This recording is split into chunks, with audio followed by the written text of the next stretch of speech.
पीछे रहना पड़ेगा भाई। काम कर रहा है वही करेगा। अच्छा था बात, नो प्रॉब्लम।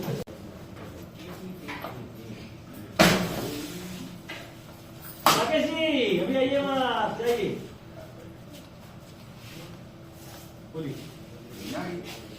हम कितना हानि कहले बानी कि हमरा कपार पे ना इसे बोझा ना चाहिए, फिर भी रउआ सब लोग हमरा कपार पे लाद देता रही।